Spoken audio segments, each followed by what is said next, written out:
बाबा पार्टी कब देबा? 1 जनवरी का हम पार्टी देता नहीं। तब तो आवे की पड़ी।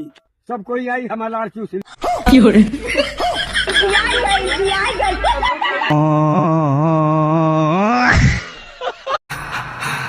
पुष्पा पुष्पा नाम सुन के फ्लावर समझे क्या? फ्लावर नहीं रंडिया है।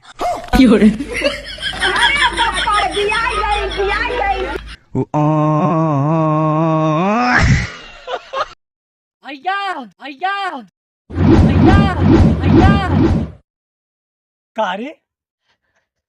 भौजी बुआई से मैसेज आइल बा। छोटा सा मेरा जहां है। लाओ देखी।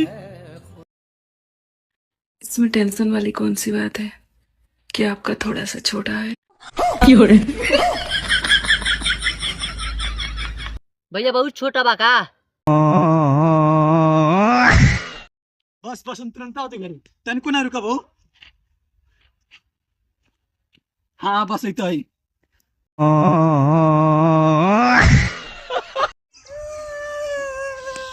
मरला ने सरऊ जाती तुम्हारे घर का है।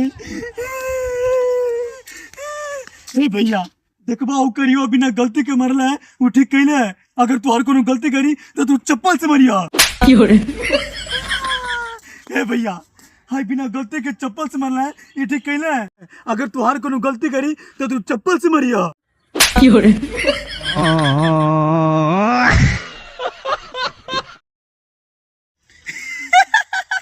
भाई ये देख। Hello ambulance. हाँ मेरे घर आइए तो मेरे दोस्त का एक्सीडेंट हो गया है। हाँ आइए।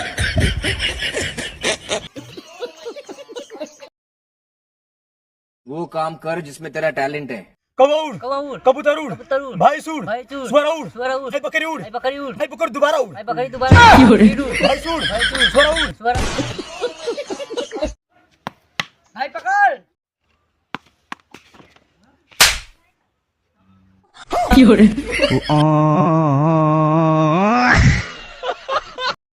बाबा क्या हुआ बेटा?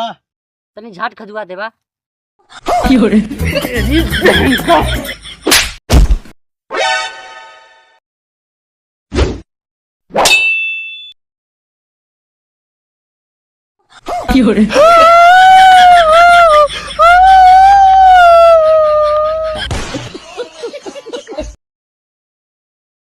कह बोल ना।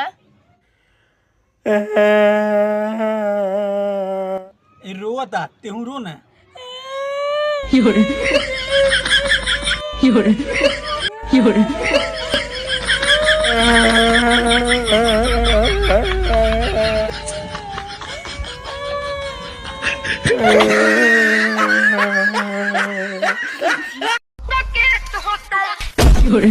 तुरे लौकन नहीं बका रे? अबे बहुत तनी प्यार से बोल।